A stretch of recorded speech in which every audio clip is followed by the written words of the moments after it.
जय श्री राधे कृष्ण। आप सभी का आपके अपने YouTube channel BK Mishra present में बहुत बहुत स्वागत है।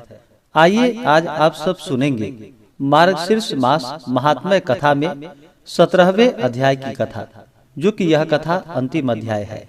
अगर आपने पिछले अध्यायों का कथा नहीं सुना हो तो चैनल पे वीडियो अपलोड है, आप वहां से कथा को श्रवण कर सकते हैं। तो बोलिए प्रेम से भगवान विष्णु की जय, माता लक्ष्मी की जय, भगवान श्री कृष्ण की जय, सर्वदेवी देवता की जय। ब्रह्मा जी विष्णु भगवान से बोले कि हे देवेश, किस क्षेत्र में मार्गशीर्ष मास अधिक पूज्य कहा गया है? हे प्रभु, उस क्षेत्र में क्या फल होता है यह मुझको कहिए। श्री भगवान विष्णु बोले कि हे ब्राह्मण, मथुरा नाम से प्रसिद्ध मेरा श्रेष्ठ क्षेत्र है और वह मेरी रमणीय श्रेष्ठ प्रिय जन्मभूमि है। हे चतुर्मुख, मथुरा में पद पद पर तीर्थ का फल होता है। मनुष्य जिस जिस स्थान में स्नान करता है तो उसे उस स्थान में स्नान करने से घोर पापों से मुक्त हो जाता है। जो मनुष्य समस्त धर्म से गिर गए हैं और भक्तों के समस्त पापों का नाश करने वाली और नरक पीड़ा को हरने वाली मथुरा पूरी है। जो कृतघ्न, सुरा, मद्य, पान, चोरी, व्रत का त्याग करने वाला है, वह मनुष्य मथुरा में जाकर घोर पापों से मुक्त हो जाता है।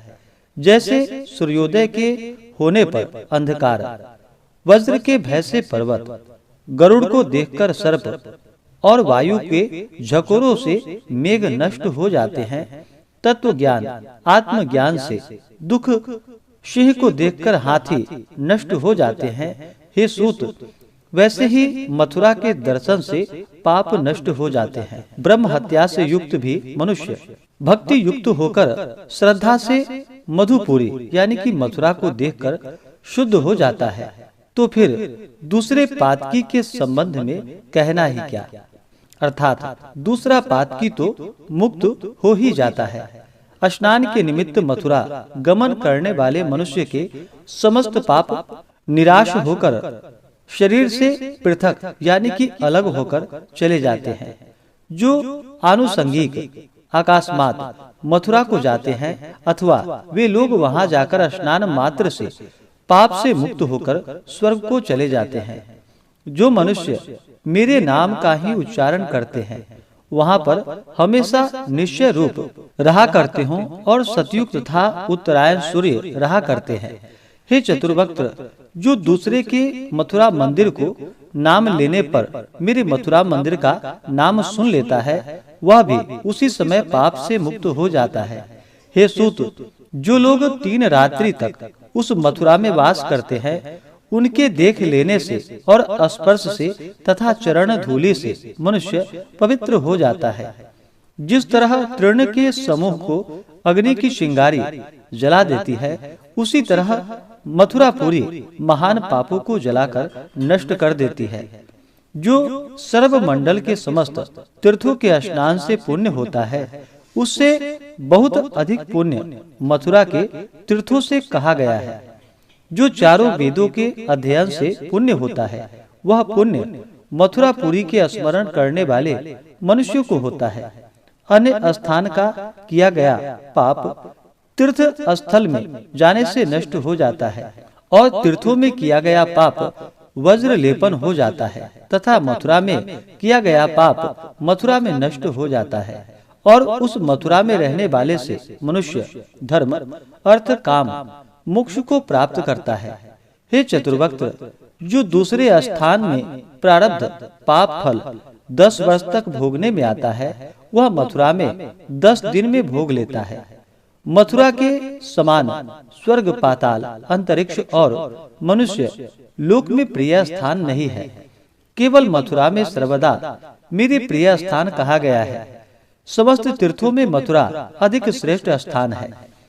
मैंने वहां पर गोप बालाओं के साथ बाल क्रीड़ा किए हैं।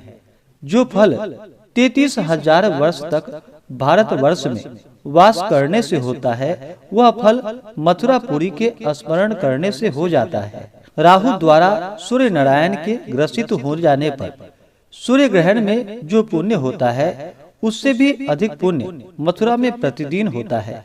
तीर्थराज, प्रयाग में 1000 वर्ष तक वास करने से जो फल होता है वह फल मार्गशीर्ष मास में मधुपुरी यानी कि मथुरा में वास करने से होता है। वाराणसी, काशी में 1000 वर्ष तक वास करने से जो फल होता है वह फल मथुरा में मार्गशीर्ष मास में 1 दिन में होता है। जो मार्गशीर्ष मास में गोदावरी और द्वारका में वास करता है तथा कुरुक्षेत्र में पृथ्वी दान करता है और 6 मास तक गया में वास करता है, जो मथुरा में 1 दिन वास के समान भी नहीं है, जिसके समान द्वारका, काशी, कांची, मायापुरी, गोदावरी और न तीर्थ करने के समान है। लोग यमुना जल से तृप्त होकर पिंडदान की इच्छा नहीं करते हैं। जो मनुष्य मथुरा को साधारण दृष्टि से देखते हैं उनको पाप राशियों से युक्त जानना चाहिए। जिसने मथुरा को नहीं देखा किंतु देखने की इच्छा मात्र होती है, उस मनुष्य के जहाँ तहाँ मरने पर भी उसका मथुरा में जन्म होता है। हे चतुर्मुख, पृथ्वी के कण, धूलि कण समय पाकर गिने जा सकते हैं, परंतु मथुरा के जितने तीर्थ हैं उतनी गणना नहीं हो सकती है। वो ब्रह्मदेव, मथुरापुरी में वास करो। मैं उस मथुरा में गोप कन्याओं के साथ निरंतर वास करता हूँ। संसार में मग्न मनुष्यों और अन्य शिष्य वर्ग, सुनो, यदि अत्यंत सुख की इच्छा हो तो मेरी मथुरापुरी में वास करो। आश्चर्य है कि संसार के प्राणी के आंखें होने के बावजूद भी कुछ देखते नहीं हैं। मथुरापुरी में रहने पर भी सदा संसार में जन्म परंपरा को ही भोगते रहते हैं। जिसने भाग्य योग से अतुल मनुष्य योनि पाकर मथुरा को नहीं देखा, उसका आयुष्य व्यर्थ ही नष्ट हो जाता है। इस बुद्धि की दुर्बलता के प्रति महान आश्चर्य होता है और ऐसे भाग्य की हीनता पर आश्चर्य है तथा इस तरह के मोह की महिमा पर आश्चर्य है कि जिनके कारण मथुरा का सेवन नहीं किया। जो मथुरा का त्याग कर अन्यत्र वास की इच्छा करता है वह मूढ़ मेरी माया से मोहित होकर संसार में भ्रमण करता है। जो मथुरापुरी में जाकर दूसरी जगह जाने की इच्छा करता है, क्या उस दुर्बुद्धि को ज्ञान है? नहीं, वह तो अज्ञान से घिरा हुआ है। जो माता पिता और अपने बंधुओं से त्याग कर दिए गए हैं तथा जिनकी कहीं गति ठिकाना नहीं है, उनके लिए मेरी मथुरापुरी गति को देने वाली है। जो पाप समूह से घिरे हैं और दरिद्रता के कारण गिर गए हैं तथा जिनकी कहीं गति नहीं है, उनके लिए मथुरापुरी गति देने वाली है। सार से भी अत्यंत सार और गुप्त से भी परम गुप्त गति स्थान को ढूंढने वाले मनुष्यों के लिए मथुरा ही परम गतिदाता स्थान है। वह मथुरापुरी श्रेष्ठ पुण्यों से, श्रेष्ठ दानों से, तपों से, स्तुति करने से और नाना प्रकार के योग उपायों से नहीं मिलती है, किंतु केवल मेरी कृपा मात्र से मिलती है। जिन मनुष्यों की मुझ में स्थित भक्ति है उन पर मेरी बड़ी कृपा रहती है और उन्हीं धन मनुष्यों की मथुरा में गति होती है। जो गति योगी, ब्रह्मवेत्ता और बुद्धिमान की होती है, वह गति मथुरा में प्राण त्याग करने वाले की होती है। यद्यपि संसार में काशी, कांची आदि मुक्तिपुरी है, परंतु उनमें एक मथुरा ही धन्य है। जो कि मथुरा जन्म ग्रहणा से, मोजी व्रत से मुक्ति और दान से मनुष्यों को 4 प्रकार की मुक्ति देती है। अन्यत्र जो गति सैकड़ों मनवंतर पर्यंत योगा अभ्यास करने से नहीं मिलती है, वह गति इस मथुरा में मेरे प्रसाद से खेल कूद में ही मिल जाती है।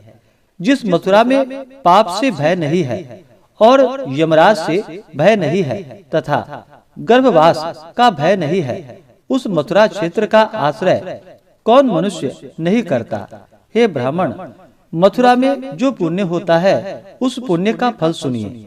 जो मथुरा में वास करके मथुरा में ही मर जाते हैं, वे कीट यानी कि कीड़ा, पतंग आदि भी मथुरापुरी में कृष्ण रूप में चतुर्भुज स्वरूप हो जाते हैं, और जो वृक्ष कूल तट भाग से गिर जाते हैं वे वृक्ष भी परम गति को चले जाते हैं। जो मनुष्य बोल नहीं सकता, जड़, मूर्ख, अंधा और बधिर यानी कि बहरा है तथा तप नियम से रहित है, और जो काल से मरे हैं वे लोग मेरे लोक में जाते हैं। सर्प के डसने से मृत, पशु के प्रहार से मृत, अग्नि के जलने से मृत, जल में डूबने से मृत, और जो अपमृत्यु से मथुरा में मृत हुए हैं वे लोग मेरे लोक में जाते हैं। हे मुनि श्रेष्ठ, मैं शपथ पूर्वक कहता हूँ, और यह सत्य है कि मथुरा के समान कहीं पर भी दूसरा स्थान समस्त अभिष्ट फल को देने वाली नहीं है। जो मथुरा कामनाओं की इच्छा करने वालों के लिए त्रिवर्ग धर्म अर्थ काम को देती है, और मुमुक्षु यानी कि मुक्ति चाहने वाले जनों के लिए मुक्ति को देती है, तथा भक्ति की चाह करने वाले को भक्ति देती है। ऐसी मथुरा का कौन बुद्धिमान आश्चर्य नहीं करेगा। ऐसी मथुरा का मार्गशीर्ष मास में भक्ति भाव से विधि पूर्वक पुष्कर तीर्थ का सेवन करना चाहिए। उस जगह ब्रह्म कुंड नाम से प्रसिद्ध बड़ा कुंड है, विष्णु कुंड नाम से प्रसिद्ध विष्णु का मध्यम कुंड है, तथा रुद्र दैवत्य नाम से प्रसिद्ध शिव का कनिष्ठ कुंड है। हे बुद्धिमान, इन कुंडों को जानिए, और इन कुंडों में विधि पूर्वक स्नान, दान, श्राद्ध और हेसूत मुझे प्रीति कर बड़ी पूजा करनी चाहिए। मार्गशीर्ष मास में पूर्णमासी मुझको प्रिय होती है। उस पूर्णमासी के दिन जो कुछ पुण्य किए जाते हैं वह मुझको प्रीतिकर होता है। पूर्णिमा के दिन गोदान, अन्नदान, स्वर्ण दान और पृथ्वी दान करना चाहिए। मार्गशीर्ष मास की पूर्णिमा के दिन गृह दान करना चाहिए। उस दिन जो कुछ करता है उसका पूर्ण फल होता है, और वह फल अक्षय जो कि नाश रहित होता है, वह कभी भी उसका फल नाश नहीं होता है। अपने सामर्थ्य के अनुसार ब्राह्मणों को भोजन कराना चाहिए, और व्रत की पूर्ति के लिए पूर्णिमा में ही उत्सव करना चाहिए। जैसे मार्गशीर्ष मास में मुझे मथुरा प्रिय है, वैसा तीर्थराज, प्रयाग आदि प्रिय नहीं है, तथा अभाव में पुष्कर भी प्रिय नहीं है। बुद्धिमानों को चाहिए कि मार्गशीर्ष की पूर्णिमा पुष्कर तीर्थ में और मथुरा में स्नान, दान आदि कर व्यतीत करे, अथवा जिस किसी स्थान में विधि पूर्वक पूर्णिमा को स्नान, दान, उत्सव आदि के द्वारा व्यतीत करे। जो मार्गशीर्ष की पूर्णिमा के दिन स्नान, दान, पूजा नहीं करता है वह 60,000 वर्ष तक रौरवादी नरकों में यातना भोगता है। इसलिए विद्वान लोग सब प्रकार से पूर्णिमा का मान करें। यदि पूर्णिमा मार्गशीर्ष मास की हो तो वह अनंत फल को देने वाली होती है।